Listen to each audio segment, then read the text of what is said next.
very warm welcome back to the second of our panel discussions. This time we're going to go in a little more depth and discover what ESG actually is and what it stands for, and to set it into the context of your industry and the wider industry. Kevin, in his opening remarks, spelt out the exact initials: environment, social, and the Cinderella of the trio, I would say, governance. But actually governance, as we may discover from our guests, is often the low-cost, fairly easy way in for those of you who want to start an ESG journey but are worried about the cost implications. Governance is very often overlooked. So let's find out what our very respected and highly thought of guests think about all this, and let me introduce them up to the stage. Stand up, guests, so that I can see where you are. David Murray, you come first, and if you'd be kind enough to sit underneath your picture. And then Dani Saveker, a very warm welcome to you, Dani.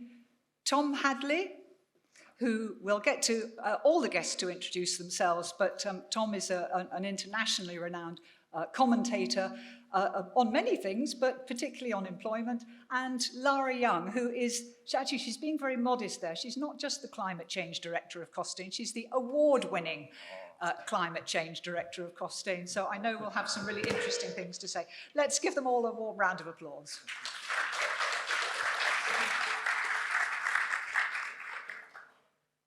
Thank you all very much indeed. Fed, watered, coffeed, raring to go. Fantastic. I feel like I'm on Graham Norton. Only less well paid. I've not got a book to flog. Oh, shame. Have any of you got books to flog? Not yet. There you go, guys. This is going to be a straightforward, honest discussion with nobody flogging anything, which is terrific news. Thank you for that.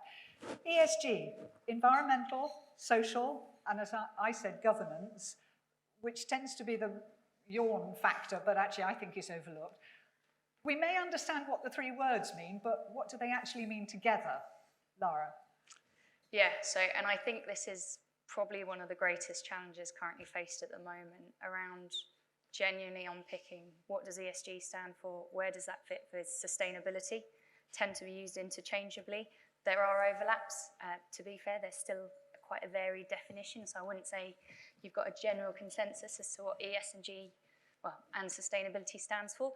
But ESG as a whole is essentially a framework that's been set out on agreed metrics that are aiming to be standardised. It still varies quite a bit at the moment, that cover environmental, social and governance aspects. It's predominantly used, whilst we're hearing it all over the shop, it's predominantly used by financial institutions and sort of that world to help be able to benchmark, in addition to looking at the more traditional metrics that to rate or to assess an organisation, being able to overlay that with understanding how that organisation performs against those various metrics. This is just my opinion. Well, actually, it's worth bearing in mind that the challenge with having those standardised metrics is there is a number of metrics that potentially genuinely demonstrate sustainability that's being delivered by an organisation, but that wouldn't cut the mustard for ESG. Such as?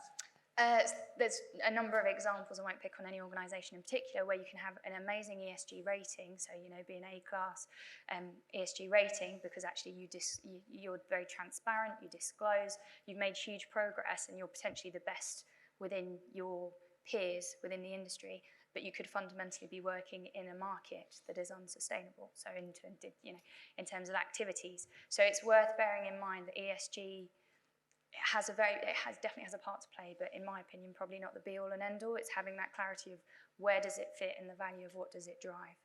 I must apologise to all of you because I actually got so overexcited to find out a definition that I completely failed to ask you to introduce yourselves and tell us a little bit about your background. So, Lara, kick up for it. No worries. Hi, I'm Lara. I do recognise a few of you, so it's really nice to see you guys in real life. I'm a lot shorter in reality than most people expect, unfortunately, but there you go. So I work for Costain. I'm Costain's Climate Change Director. What does that fundamentally mean is I'm responsible for helping ensure that we set out a strategy that is relevant, robust, ambitious, but actually realistic. And then the bigger part of my role is making sure that we actually follow through on that strategy. So that doesn't mean I own everything and I do everything. It does mean that I ensure that that progress is being made. So I'm like the Jiminy Cricket to the exec board, basically. That's probably the best way I've got to explain it. And I think we'll be coming back to that. Tom, you do so many things, it would probably be quicker to list what you don't do, but foremost amongst them is, of course, Hadley's comment. Tell us a bit about yourself and Hadley's comment. So a few weeks before COVID broke, I decided to leave my permanent job. Oh, good So I was like, what the hell are you doing? So I used to work for a business federation like CPA, representing the HR and recruitment sector, to set my own consultancy up. So my main client is the ILO, the International Labour Organisation. And I was just saying, I always like to do a show of hands of who knows what the ILO is. So anybody? Anybody heard of the ILO? International Labour Organisation. I'm glad you're all hands up. One hand. Yes, I know. I two. kind of know. Yeah. So there's a very big minority, which is why I always say to them, you need to do more to raise your profile. You might have heard them on the radio quite recently around the World Cup. So the ILO is there to represent, so it brings together governments, trade unions and worker organisations. And the idea is to boost labour standards and drive change around that. So a lot of their recent media has been around the World Cup in Qatar and about labour standards there. So I work for them. Wow. And my main role is to help business organisations around the world get better at what they do, including promoting real change on the ESG agenda and building on that definition. For me, a lot of it's about making change happen, isn't it? Making change happen. So how do you measure it? How do you quantify it? Sometimes how you showcase it. We had a bit of a debate around that, but I'm quite big on that. If you are doing good stuff, why not showcase it? So it's helping business organisations around the world, and then it's helping employers again around the world. So what are the specific skills, leadership skills in particular, you need to make a difference? And a lot of talk about different ways of engaging your staff, and particularly around this agenda. It shouldn't just be a leadership agenda, should it? But how do you engage all your staff in that? That's a hot topic.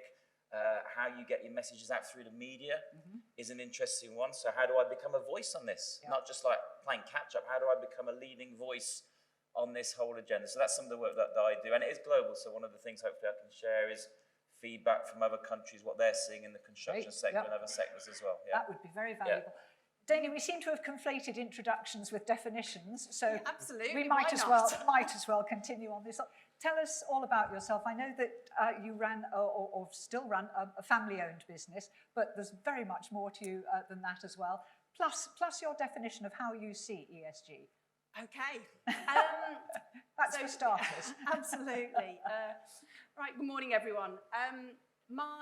My role now as a CEO of GLAS, GLAS stands for Global Life Alignment System, and I work with primarily family businesses, privately owned and family businesses. And the reason that I do that is I was fourth generation in my own family's manufacturing business, not that far from here. We celebrated our 100th anniversary. We were just talking about the Forest of Arden, which isn't very far from here. We celebrated 100 years in 2003 of being in business, the business that my great-grandfather started. I inadvertently ended up there, as people tend to do in family businesses. We tend to evolve, and you're there on a temporary contract, and the next thing you know, in my case, you're the managing director. And you do a management buyout, which is what I did. As part of that, I removed family members from the business. So there were some interesting times and stories that go with that, which I won't go into particularly now, unless you really want to ask. Absolutely. Some good governance stories there, I think. Absolutely. But fast forward to 2008, we were working, although we were in the manufacturing of shop fittings and architectural metalwork for the construction industry, we ended up realising that people weren't having shop fittings in 2008. And we ended up putting the business, as I call it, onto life support in 2008. And on the 10th of March 2009, I stood in front of a workforce of many other family members, not my family members. In family businesses, we tend to employ lots of other people's family, and they meet each other, and their children come and work for you. And I had to say on behalf of my great-grandfather, I'm sorry, we're closing the doors for the last time. That fascinated me as I came out and healed from that whole experience, how to help other family businesses. Just out of interest, who here is part of a family business? We got any? We've got a few. A good few. 90% of the world's enterprises are family businesses, and we see JCB at the back. Someone mentioned small family businesses earlier. There are some, but there's also some very big ones. Governance, sustainability, all of these issues, social responsibility, all of these things for family businesses are at the heart. And so that's why I'm here. So another definition of ESG, and I'm guessing also succession planning. 100%. It's about sustainability and future-proofing yourself. So I don't necessarily mean sustainability from just an environmental point of view. I mean in terms of skills, workforce, succession planning, putting good measures in place, being a place that people want to go to be attractive to the next generation, family or not family, but also recognising, so I'm working with a 300-year-old family business at the moment, so that's quite an interesting one. But what they did really well is understand what's happening in society to be sustainable. So we're looking at it almost in different sections, and my view is it's about humanity, and we have to start there. We'll definitely come back to that, Dani, thank you. Last but by no means least, David, the Executive Director of Sustainability First, and I'll ask you to tell us what that is in just a moment, but also in your former life, you were CEO of Greenpeace. The Green Party. The Green Party, Yes, I beg your pardon. Yeah. Similar. Tell us a bit more about yourself. Yeah, so I've come from a voluntary sector background. Sustainability First is a think tank. It's a registered charity as well, so it's politically neutral. We work to support the energy, water and telecoms industries and the regulators in the UK to embed sustainability principles in their business practices. Prior to that, I was working for a humanitarian architecture charity called Article 25. So we were. Hold on, let's just say that again. Slow it down. A humanitarian architecture. Yeah, so we were a design and build charity doing schools, hospitals, and homes with communities as the workforce for those projects. So it was never just about the building; it was actually about dispelling myths around taboos around disability and gender and construction, and how to do construction in a sensitive way to the environment you're working in. So kind of passive design and finding ways to kind of heat and cool buildings without needing energy in the first place. 4 years at the Green Party, which was at the time that Caroline Lucas was kind of fighting her way into Parliament. I've been involved in other kind of policy-based campaigns, the designation of the South Downs National Park, which was 60 years in the making, and I just happened to turn up at the end to grab everybody else's glory. The Marine and Coastal Access Act, so getting a public right of access around the English Welsh coasts at the same time as kind of marine protection. So I'm very much focused on kind of practical action and in a pragmatic way. So I'm not a hippie that kind of superglues myself to anything or hangs off any bridges near Dartford. I'm much more about kind of kind of grown-up conversation and trying to think through problems in a pragmatic way. And I suppose that's what comes back for me with ESG, is that it's about responsible business, but it's good business. So you're attuned to and sensitive to the impacts that you're having on the environment and society, and you're doing it in a way, from a governance perspective, you're doing it in a very transparent way. So it's okay to be making mistakes. It's okay not to be perfectly clean and green, but it's the whole point is about effort, and it's about showing that effort to others and sharing the mistakes as well as the successes. So that's helpful, but it's not helpful, because we have got such a wide definition of what ESG is that maybe the answer is that your entry point is whatever entry point most suits you and your business. But something I'm struck by what all of you said was that because it's so general and because there's such a wide definition, why have we put the initials on it? Why is this not just something that all businesses probably want to do in different ways, shapes and forms anyway? Lara, you're smiling ironically. I'd say To be fair, ESG is potentially less vague than sustainability in some aspects. It is more set out in terms of the framework of what it's looking at, what it's not taking into account. So there is slightly So more. where will we find this framework? How can we access it? There's quite a number of ESG ratings. Basically all of the big rating agencies have their own framework around ESG and what they consider. I'm sure NatWest have the same around what makes it, what doesn't. Which are helpful and accessible to all of us? Potentially, Okay. depending on, I think there's certainly some you'll be able to find online, some it will potentially be more a discussion to be had with your financial institutions and bankers, to be fair. The definition of sustainability, I totally agree with Dani, it's wider than the environmental aspect, but we tend to focus on that bit, whereas actually, sustainability at its core is environmental, social and economic, so there is a range around it. How do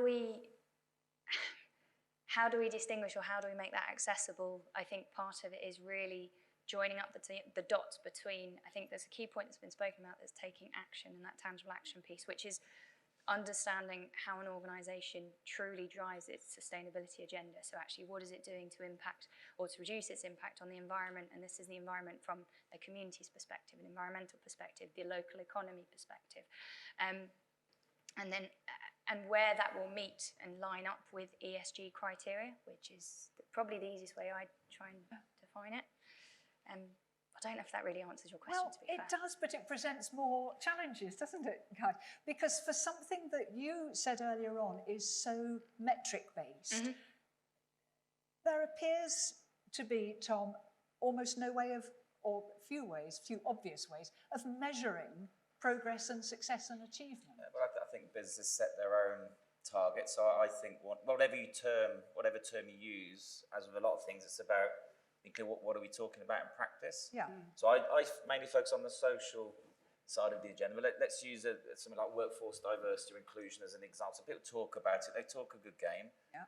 But then so what are we really talking about? So it could be we're going to double the number of people with disabilities working in our place of work in the next 5 years. Okay, that's the target. But then it's going further. So well, how do we do that? And there's barriers all along the way. And one of it's that everybody has good intentions. Then how do you follow through? So again, and I think there's a massive role, incidentally, for representative bodies to help on that journey. So what does it mean? So we're not discriminating. We're making it clear we're open to applications, but we're not changing our workforce dynamics. Why? Then it's like, well, you need to be more proactive. You need to build links with charities. That works. So perhaps go back to the job set. So it's about every step of the way saying, what can we do to make change happen? But you've got that target to meet at the start. So that's one of the targets are fundamental. Yeah, despite the fact that they've been rather rubbish in recent years. Heathrow Airport, this is a few years ago, it was pre-pandemic, said we're going to double the number of women managers by 2025. Bang. And publicly, you make that statement publicly, suddenly everybody's focused, you've got to start reaching out. And perhaps just one other example about making it real. I'm a big fan of business going into schools. Go into schools, talk to kids. There's a big need to raise awareness of your sector, of other sectors, etc. You measure that. You measure it. You measure it as an employer. So we'll go and speak to 500 kids a year. As a sector, what a story. What a story. As a sector, we have spoken to 20,000, 30,000 kids, helped to raise awareness of our sector, but the broader world of work dynamics. That is making change happen, I think. So some of the targets you can set yourself. Some of them are set in stone. But it is about doing things that do make a difference rather than just talking a good game. But Dani, why? Why bother to make a difference?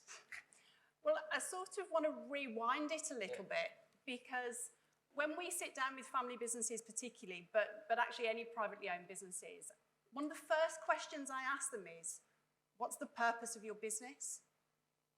And they either don't know, never thought about it, say something like to increase a turnover. No, that's not your purpose, that's what you're doing. Or the people on the board all disagree. They've all got versions of what they thought it might be. When you've got a founder of a business, it's much clearer. And in fact, ESG is much clearer when you've just got a founder of a business starting out with a great idea to make a difference and go out there. The problem is, as you develop and evolve, how do you bring everyone on that journey with you? Well, you've got to align to something. And ESG should align to what the purpose of the business is. If you don't know what that is, how on earth are you aligning anything to it? How can you put metrics in place? So I have a massive issue of tick boxing huge whether it's about gender, whether it's CSR, ESG, I don't care what it is. Why are you doing it? So the question why is brilliant. That's where you start. So if it's about... It's taking a strategic approach. It's a strategic approach, but it comes from a greater purpose. So for example, our purpose in our business is to ignite the spark of human potential through family businesses to be more deliberate, run their businesses like they mean it. With that in mind, that dictates how we approach everything, but if you don't know it, then it's just a tick box. And that to me is empty, soulless. How is any SME business going to buy into that?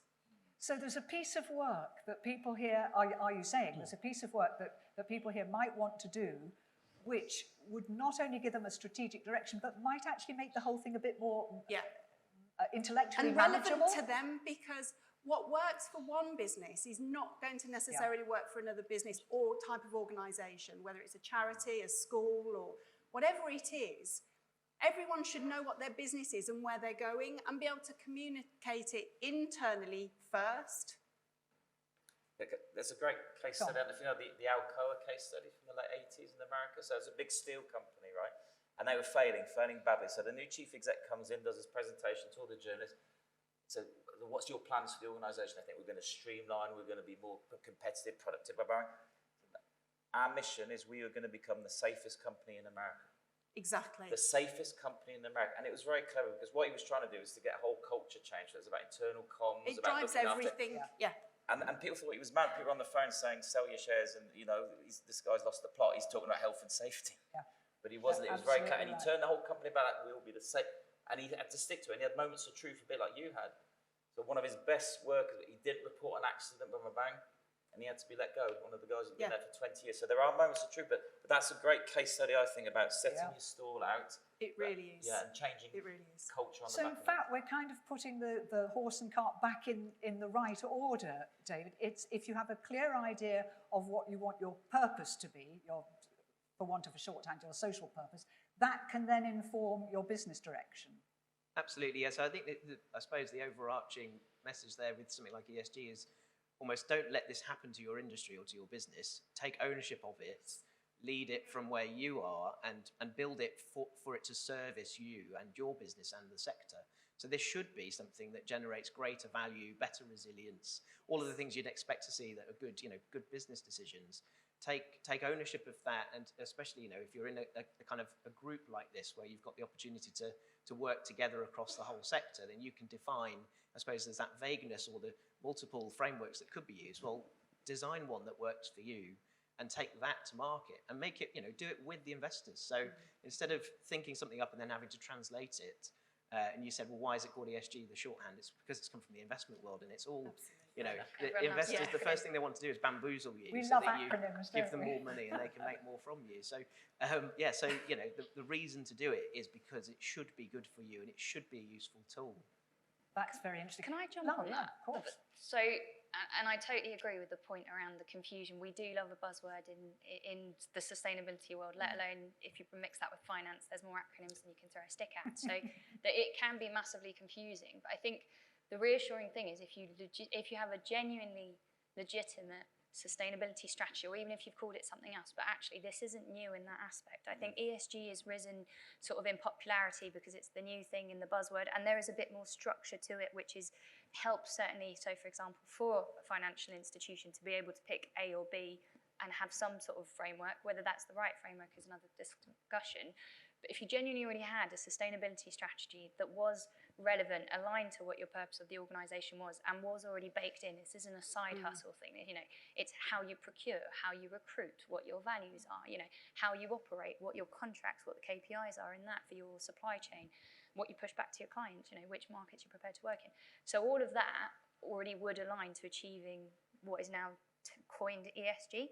So I think there is a piece around not getting too hung up on the letters in that aspect, and to your point around the action pieces, following through on what's been set out and truly figuring out, okay, what are the most relevant bits for your organisation or in your part of the world, and really taking it to town on those bits to have those tangible achievements is what gives you the evidence to demonstrate to the investment world actually we are legitimate because we've done this and here's the progress, etc. You might not tick every box, and that's fine.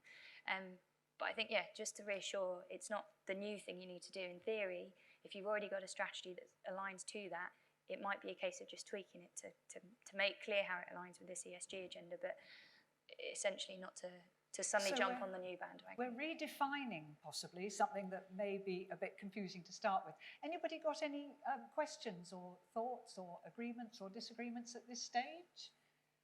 If not, we've got plenty more to get on with. Okay. I actually think on that point, I 100% agree with it, because I suspect that most of the people in the room are already doing stuff and just didn't know. So, for example, one of the things within our own family business, winding the clock back, as tended to happen, businesses were developed around where the owner lived, because there wasn't the transport. I mean, I'm talking back in 1903. So my great-grandfather started the business down the road from where he was born, and he employed people from the local community. That's what used to happen. And their children would be given jobs and all the rest of it. And then what they did is they had a cook that would create these lovely lunches for the workforce to look after them, really good thing to do, and they would make extra and go and deliver it down the road. And they would engage with the local school because they needed to, because that's where the workforce was going to come from. It's not new. It really isn't new. But I would like people to maybe recognise what they're doing really well already. Yeah.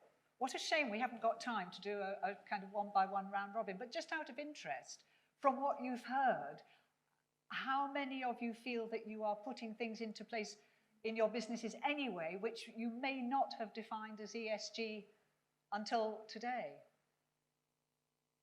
Yeah, interesting. It's a slow start, but it's definitely starting. And I think demystifying these three initials is very helpful. Having said that, doing a little bit of research before I met the four of you, I came across a number of definitions of ESG, but fun enough, I came across exactly 4. So I'd like to put one to each of you. Lara, greenwashing. Is ESG just so much greenwashing? Can it be? It has the potential to be, but to be fair, that is true of pretty much every statement that we put out there. There is the potential for it to be misleading. The fundamental premise of where it's been set out, no. I think it's becoming far more regulated. It's becoming more standardised with that whole governance piece around governing ESG. Do you think that's part of the answer, regulation? Because with regulation comes recognition. Regulation is a form. I think assurance and accountability, be that through the form of regulation, be that through all sorts. I think there's to be fair, the peer pressure from certainly the general public is a massive driver for it, and that isn't necessarily regulated, but it does ensure that actually... And one's supply chain. With all the green, carbon shaming or green shaming that's coming out, a lot of organisations can't do. So, so it has the potential to be. I think that is actually dwindling with the greater and rising awareness of what actually is legitimate, what's not, what cuts the mustard, what's just talk. We're seeing scandals right, left and centre that are coming to light more quickly. The flow of information and communication has never been greater. So I think it's still tricky because there are a lot of buzzwords and it can be made a bit of a dark art of navigating, okay, what is relevant and what's not. But there is a bit of a movement, I think, over the last certainly 6 to 12 months of actually we're going back to basics of whether you call it ESG, CSR, sustainability. They all have slight nuances, but the premise of actually ensuring that you've set out to achieve the right things and doing them is where it's really what's the important part. So I think we're moving away from that, and so greenwashing should become less of a thing. There'll probably always be some clever ways of still trying to mislead, but it should help. And as it becomes more regulated and more, at the moment it's not necessarily super consistent in terms of rating agencies, but once that does become more defined, and the maturity in that space, bearing in mind, the finance industry, this is not necessarily their bread and butter, it's something that they're maturing on, and over the last 3-4 years of ESG emerging, we've certainly seen that maturity grow. So it should help stop it, in my opinion. Tom, the other one, or one of the other ones I heard was... I'm scared. Let's keep them on their toes, shall we? Is green wishing. Companies outsourcing their dirty work. Green wishing? Yeah, green wishing. That's an interesting like one, isn't it? In other Green words, wishing? I guess it's wanting to do the right thing. Okay, so that makes... Green wishing? Yeah, green wishing. Okay. So I think there is it's not dissimilar in some ways. It's about we've got the right aspiration, but we're not making it work, and we're not delivering. And I think on the broader piece is interesting. Actually, a lot of employers I work with are trying to position themselves as a great place to work. Right. We're a great place to work because we care about the environment. We're social. And a lot of the talk, it was PR, and I know we had discussion on the table. It was like, we need to get better at telling our story as a business, but now you get found out. You get found out. So actually, when we talk employer brand as the jargon, we need to have a great employer brand which highlights our purpose. We're a great place. And across sectors, I remember sectors were saying we need to talk better about the jobs in our sector, but we did some focus groups, people partly in construction, but other sectors as well. So why did you leave? You know, and it's understanding why people leave. So it's about fundamentally changing the jobs, changing the company, not just having a superficial campaign around, you know, how we talk about ourselves. So I think you do have to be strong on the substance. Green wishing. I mean, if it is about, I personally have no problem with bringing experts in to help, because why does change not happen in organisations? We're all so damn busy, right? So I want to make change happen on some of our purpose around the environment. I want to make change happen on inclusion, but who's going to do that? And I know money's tight, but where I've seen change happen globally in companies where you would say, well, we're going to bring somebody in for 6 months a year and drive it, and that's their job, right? It's not me or somebody else who's going to pile it onto the rest of the stuff. So in terms of getting external help out, you know, so it's not exactly divesting responsibility, but bringing external expertise in, I think it's a good thing. I was saying to my daughter the other day when she was very worried about her mortgage, as many people are, I said, try not to think of it as an expenditure, try to think of it as an investment. And maybe it's not that dissimilar. Dani, my word for you is particularly relevant, especially with your background in smaller family businesses. One of the definitions I came across was unnecessary red tape. Yes, yes. There's a lot of that. We do a lot of research in privately owned businesses, and it's one of the things that people fear the most. And it's almost not the thing itself. I think when you break stuff down, you go, yeah, that makes sense, we can do that. But when it comes as you've now got this big thing, you know, whatever it might be, because we're also dealing with insurance and compliance, health and safety, all of these other things. You need a risk assessment, you know. There's so much that's thrown at you. We're busy stuck in doing. And so how do we stop looking down and be able to look up, strategize, dream? The word innovation came up earlier. You know, we should be innovating as well. But if the red tape, if we're not careful, it can be a perception, and it strangles us rather than supports doing good stuff, as you were saying. And I think my answer to it is baby steps. You don't have to, first of all, it's not do it and then you can close the book and say, we've done ESG now, we've got the strategy in some place, we've done it. It's actually about building it into the culture, into the way you approach everything. It's a mindset more than anything else. And so we've got to try and be open and see that there are positives that can come from it. But it has to be, you have to own it. You have to own how you want to run your business. It's your world that you're creating. Make it the best you can, and then make it the best for the people that you want to bring into it as well, whether that's your stakeholders, investors, whether it's customers, suppliers, employees, it doesn't really matter. It's create that world, because this stuff is all good stuff if you see it that way. David, you're going to love yours. My favourite definition, not because I necessarily agree with it, but just because it's my favourite definition of ESG, was Marxist nonsense.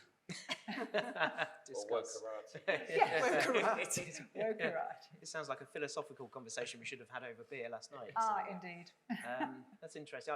Just before going towards the Marxist question, I just thought about that. You know, the trouble, I suppose the flip side of the trouble with red tape is that sometimes if you don't have that, you know, if you're just driven by reputational regulation, which does have a place, and there's volunteerism that's coming from it. There's an example that came up in the mainstream media this week about the telecoms industry. So there's only 4 companies in the UK that offer a social tariff. So that's a reduced tariff to people who've got a cost of living crisis right in front of them. 4. 4 companies. Of those They 4, keep very quiet about very it. quiet. That's the other point. So the 4 of those 4 companies, only one of them you can navigate from their homepage to find that tariff. So you have to know about its existence. You have to know that those 4 companies offer it, and you need to then know how to find that tariff when you're there. There's something like 5 million people who should be on those tariffs. Only 170,000 are on them. The saving to that community of people who are really struggling right now is £580 million a year to those customers. So why aren't the companies doing it? Well, because it's voluntary, because Ofcom aren't telling them to do it. So there is a role and a place for companies and sectors to do the right thing, but if you're about to lose money, possibly because of doing the right thing, you're probably not going to do it. So there is a bit of a balancing act there. I suppose then we're segueing almost neatly onto Marxism. So I have to do it like this because that's how I'm meant to do it, and we're all going to own stuff equally, and I don't really own anything, it's actually all of ours. I'm not sure. I think maybe I'm being a bit cynical, but I don't know, probably philosophers don't make all that much money, but there's almost a reason to come up with an argument for something and a theory behind it. And actually, in reality, people just, we're all humans, we all live by a certain set of norms and values that are driven by society rather than by, an ideology. And actually, ideological politics, as we've seen recently, doesn't necessarily get what you want or keep you in power for very long. Forget the Marxist nonsense just for a moment. You've raised a really interesting point, and I'd love to know all your views on it, of people or organisations that are doing the right thing, but only very begrudgingly, because they don't actually want anyone to know about it, much less take it up because it's going to cost them money. Your 4 telecoms companies strike me as a model of hypocrisy, to be honest. Well, it's interesting as well, because I was trying to think through, why might I want to do this? If I was one of those 4 companies, and I'm thinking, actually, so there's a market share here of close to 5 million customers who we could take ownership of, and whilst we might have less profit being made from them, if we do such a good job that we get the lion's share of those 5 million, then our market share has grown, and we've got, there's an energy company that does exactly that with people who are on prepaid meters. Their entire business is built on prepaid meters. If you look at that customer on its own, you think, well, where do I make the money? Well, you make the money by creating the niche.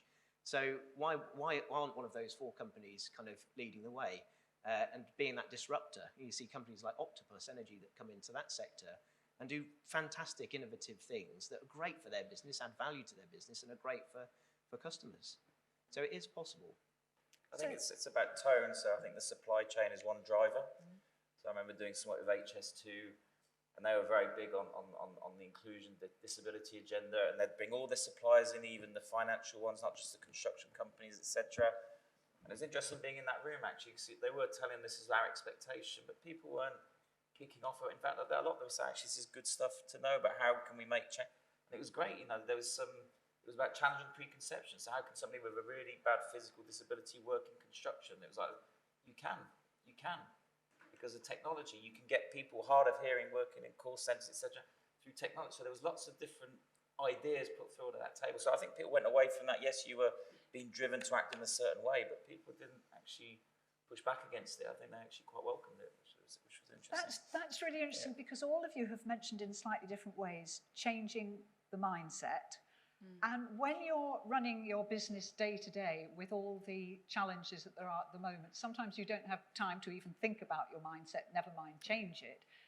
I'd be interested to know what all of you think on how can we go about changing that mindset, both from our own perspectives, but getting support and help to change it. Lara?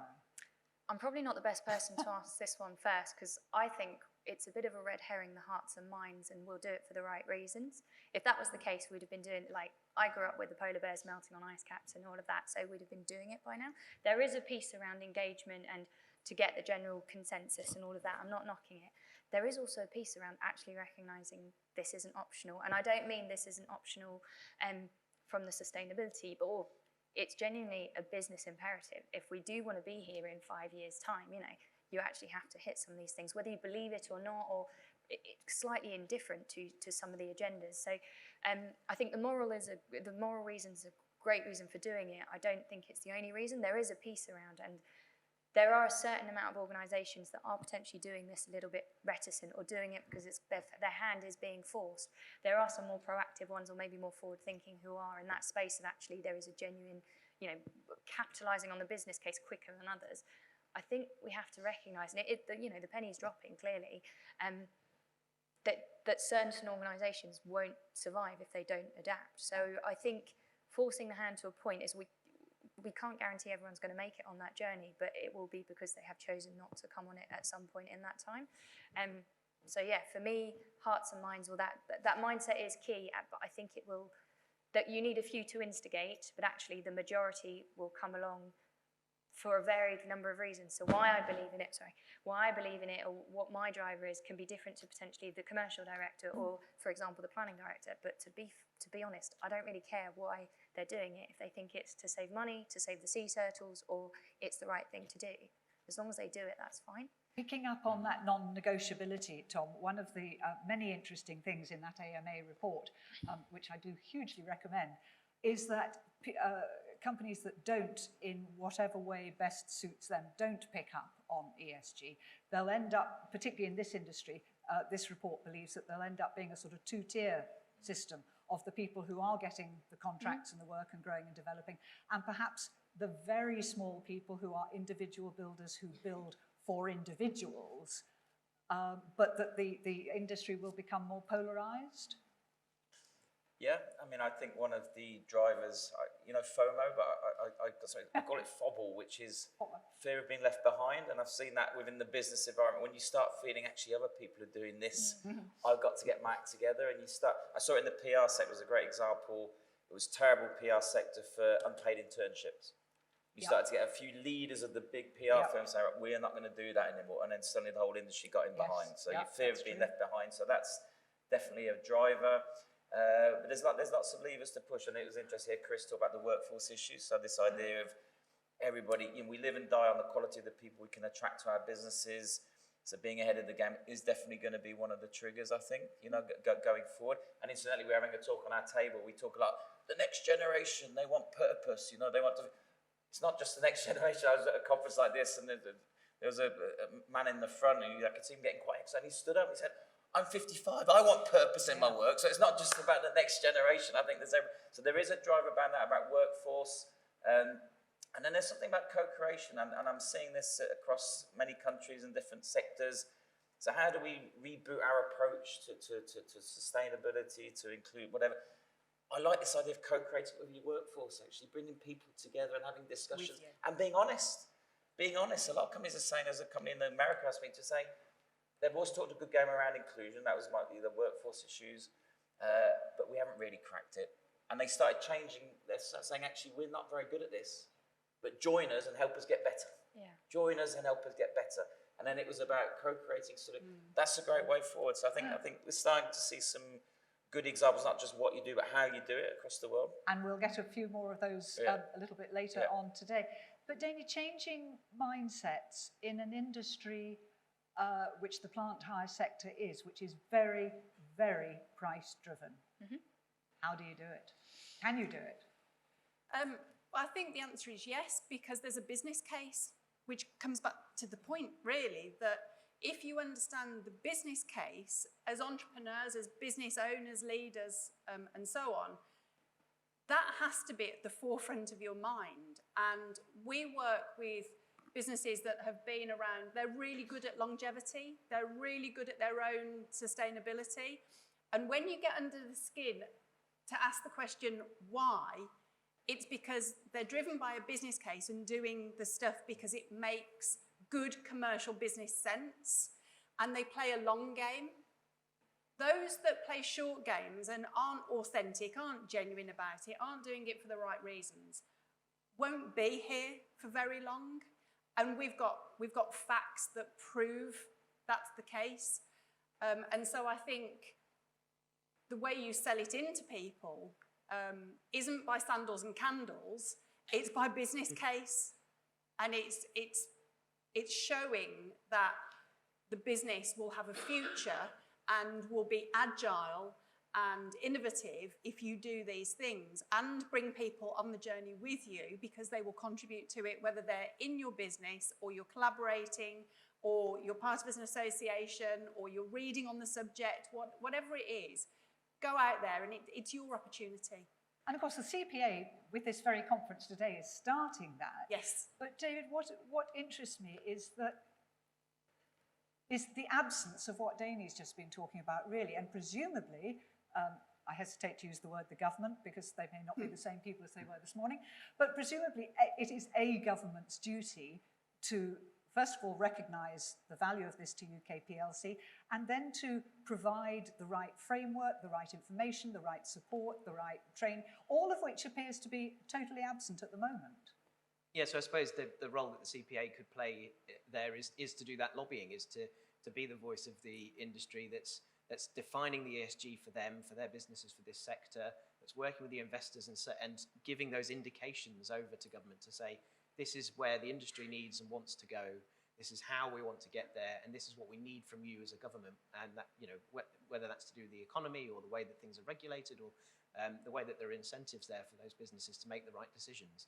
So I suppose the message is even stronger if the industry itself has already done some of that homework, has already started testing out some of these ideas in reality and has, you know, evidence to back up what they're saying. And then, of course, the CPA can kind of stride forwards towards Parliament and say, right, well, this is what we need from you, and this is the value of this sector to the economy.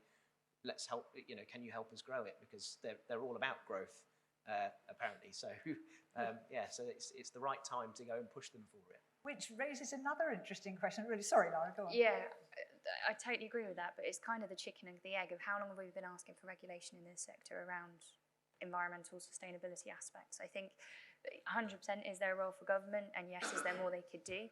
I don't think that should hinder the action being taken, because actually there's some very tangible things in the here and now that we could all do that we don't need regulation for. Potentially there will be some that are early adopters and some that won't. Or if not regulation, support and Or information. support, or yeah, financing to enable that. There's all sorts. The other point that was mentioned around the business models, I think as part of ensuring the sort of changing that, ingraining it into how an organisation works, especially within the construction plant industry and the hire industry, which is quite prevalent in that space, I think we need to recognise that potentially the business models of how we operate in order to actually genuinely sustainable need to evolve as well. So therefore, actually, the models that we currently work, we can't retrofit it into how it currently exists.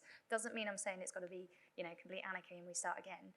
But it does mean that there needs to be an evolution. It can't just be something we try and fit into how the current hire models work, you know. As a massive, to an example, what does that look like in reality at the moment? So I work for a civil engineering company. We hire in a lot of plant, etc. But we're always striving to have, you know, hydrogen, fully electric plant, etc. But if you're a plant hirer and you're providing this fleet, okay, granted, Costain are asking for this, but you still have potentially a fleet of diesel-powered vehicles that actually you've still got to sweat the asset for X amount of time before you've got that return on investment. So whilst you're trying to still continue to provide a certain amount of innovation, that whole business model doesn't actually drive to going as quickly as possible because you're hindered by the fact you've already got this investment to sweat.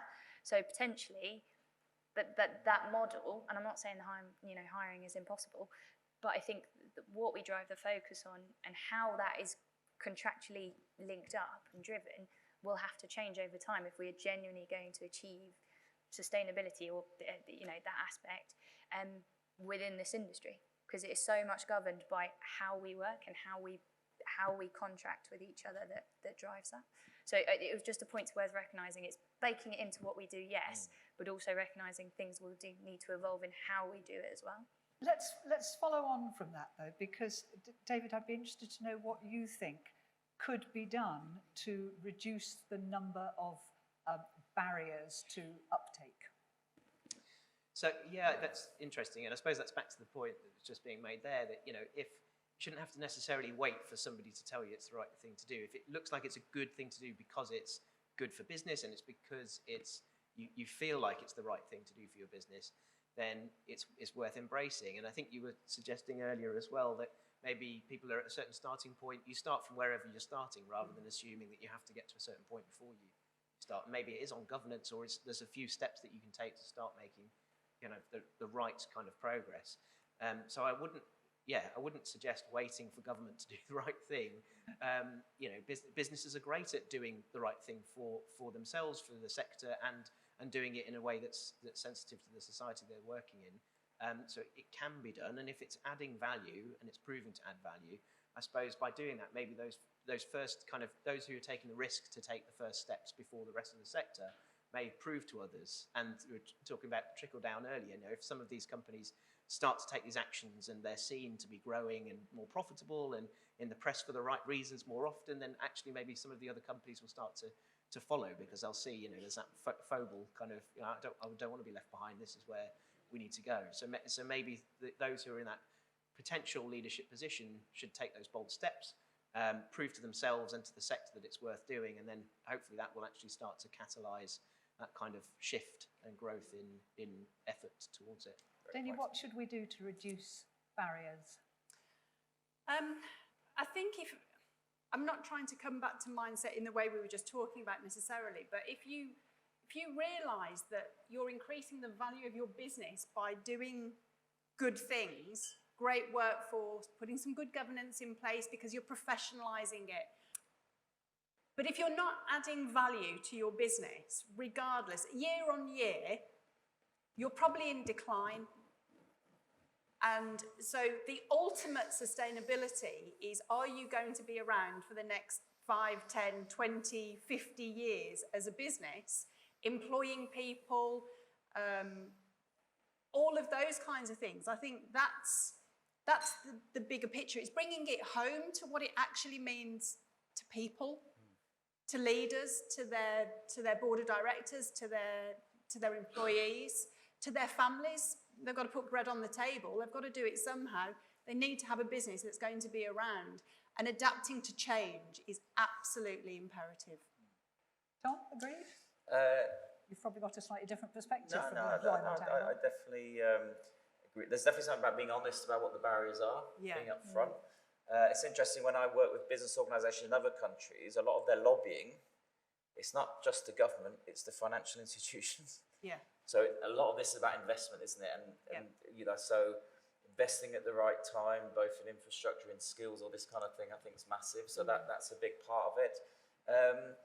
And again, it's understanding the people element to it, which is my bag really. But so one sector I've done a lot of work on is automotive, where you've got massive change in the skill needs in the sector, right? You're going from, you know, working with oil to almost be like IT, you know. So there's a massive reskilling, but you have to understand. I worked with a company, and it was France and Belgium, so maybe there was a sort of trade union element, but only 10% of the people in the sector wanted to be reskilled. Blimey. You know, so partly because you think reskilling is going to be great, and it's like, what's that? It's scary. Do you see what I mean? So there is always something whenever you're trying to bring change in, is how's it going to resonate with people, and sometimes people can be the blocker. One final example I'll give you is Chris. I used to work with Chris at the CPA, and one of the programs we did is we'd go and sit down with companies, we'd run external focus groups, etc. And it was a big company in France, Mum Champagne. And the idea is at the end of the focus groups, we give the company the feedback about how they viewed the change program. You know what they said? So thanks for that. It's very useful, because we're not going to do anything. Yeah. We're not going to change anything. We're going to wait for this cohort to retire in 4 years, and then we're going to try and bring change in. So anyway, so it is about understanding the people element to things, and that can be a blocker as well as a driver for change. And knowing what is in your control. Yeah. So the thing around the government, I mean, we're all in despair, really, aren't we? Yeah. So the world has thrown weird things at us over the past 10 years, really, really weird things. And so if we're always waiting to see what that is, we can either use it as an excuse and be a victim to it and waste time, or decide that we can take certain matters into our own hands, of which these are some of the issues that we're talking about now, are things that we can do ourselves. We don't need to wait for governments and all the rest of it. If it's good practice, start doing it. If it's right for you, do it in your way and your pace, and see where that goes, because who knows what's going to come at us. We've had technology, COVID, politics, economics, Brexit, you name it. It's, you know, it's going to be raining toads next. So what can you do, and where can you seize the opportunity within that? part of the challenge, though, that when all these things, plagues of locusts and raining toads, are coming down on us, is it the human temptation just to batten down the hatches and put your head down and get through it and not think about innovation? Lara, how do your clients react to Yeah, that? I'd say there's a piece around, and I totally agree with what's been said, but like in practical aspects, it's as easy as it is to be overwhelmed by the topic. It shouldn't be a knee-jerk reaction. Even if you didn't do anything different, there are some, I can guarantee, some brilliant things that are going on, like fabulous things that go on in the industry, but we are really naff at communicating about them. Anyone who knows me knows I'll bang on about a case study all day long and actually having the evidence behind it. And I'm talking about quantified savings, tangible numbers that people can relate to, written in plain English so that everyone gets it, not just you have to have a PhD in this and that. I'm not knocking having a PhD, by the way, I'm just saying it needs to be accessible. So I think even if, times are hard, but that doesn't mean actually we could still massively capitalise on all of the good things you're doing really well. And less is very much more, in the sense of, don't try and write 20 case studies, but, you know, be honest with yourself, pick one or two that are, you know, really powerful, really make them robust, and then spam it everywhere. You can recycle the same information on loads of different platforms. You know, it's the consistency of the message which is half the point of cutting through the noise. At the moment, there's so much comms going out that it's kind of a one-hit wonder. If you didn't read it there, you don't see it again. Whereas actually, I think there's an opportunity to truly and capitalise on that aspect more in order to achieve it, which would drive that probably. So even, if you didn't want to take any more innovation on, I'm not saying that is the right solution, there is still opportunity within what you're already doing in order to do that. You very kindly brought me round to not exactly the closing question, but coasting towards the closing question, which is I'd love to ask all of you for a case study, if you like, an example of either something you've done in your own businesses or that your clients have done that could be defined as ESG, that's working, that's positive, to inspire everybody. Where shall we start? Dani. Well, there's so many to pick from. Great, let's have them all. I don't know, I don't think you really want that. But just, I think it is about starting small and picking something small. I think there is a worry, if we're not careful, that we've got to look for the next big thing, and that's too daunting when we're all busy trying to run businesses and survive and deal with everything that's being thrown at us.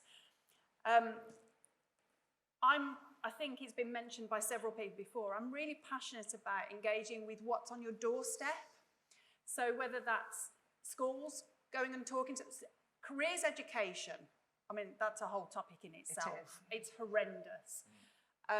And so if you want to make sure you're safeguarding a sustainable workforce for the future, go and bang on the primary school, the secondary school door, even local universities, and say, would you like me to come and do a tour? And they would be thrilled They to will see bite you. your hand off. And it's no good saying it's your responsibility as a school to educate the next generation, because they are teachers, they are not in business. And so it's in our interests to bridge that gap. And I've done it, I've encouraged other people to do it, where it doesn't even need to be that much. A couple of times a year, once a year even. Or if you've got great people in your business, even better, send one of them, because of the next generation, you know, the young generation, send them in to have a conversation and inspire the next generation in the things that you're doing, because I think that says so much more. And that doesn't really cost anything than a bit of time, and it will open up opportunities that you won't have even known exist. Doors will open doors. Absolutely. Will open doors. Yeah. Great example. David, have you got any examples to inspire us? Yeah, so I went to the Eddie Awards just after the kind of lockdown opening up again, in kind of a room full of 700 people. You think it was great. I sat round a table chatting away to somebody I'd never met before, and he was telling me he was originally a construction lawyer, and I just got this set of my kind of own preconceptions. I think I'm just going to disagree with this person entirely. And we had a kind of follow-up chat, and he was telling me about his business. So he'd gone into real estate development. He said his company's called Gravity. He said, what I've either done right now is bought an overly priced field on the outskirts of Bristol, or I've created a really valuable business that I can sell to a pension fund. And then he just talking me through this site. And it's a placemaking kind of approach to kind of community design and master planning. But he had, with his kind of meticulous legal approach to life, had gone through this idea with a fine-tooth comb, and it had, pick a thing, and he was doing it from a sustainability perspective. Closed water management system, zero waste, micro-mobility, EV charge points. It was all plugged into the existing infrastructure of the ports and freight and the roads network as well. So it wasn't this kind of motherhood and apple pie idea that's plonked into a space that doesn't work. It was fully connected. And he was absolutely believing, even though it would cost more, take longer, and require more effort, it was the right thing to do, because his exit plan was to sell his business for as much money as he possibly could. So my reaction to that was, well, I hope you're the richest man in Britain, because if you prove that actually by being driven by what, as you were saying earlier, Lara, I think the idea that I don't really care what it is that's driving you to do this, that's motivating you to do the right thing, but if you're doing the right thing, then the outcome is great. The planet doesn't suffer, and society is better for it, the economy is thriving. So, Boris once upon a time said, we should have a green industrial revolution. It's completely possible, for example, for us to have an entirely green energy network. We could export energy to Europe and to Russia even.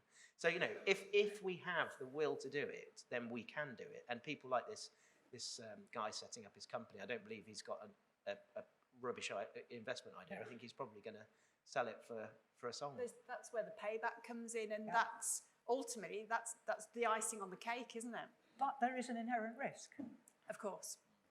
But that's fascinating, David, because it's not just, from what you're saying, it's not just this industry or these delegates that could do with changing their mindset. It's actually the rest of us, that development and business are not anathema to environment, social and governance.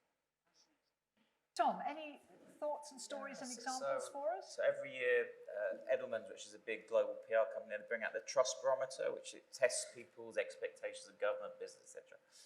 And the last one that came out a few months back, it's interesting, 80% of people expect business leaders to have a view on the big issues of the day. So there's an expectation there, and one case study based on that, so it wasn't your sector, but it was similar challenges in the automotive sector.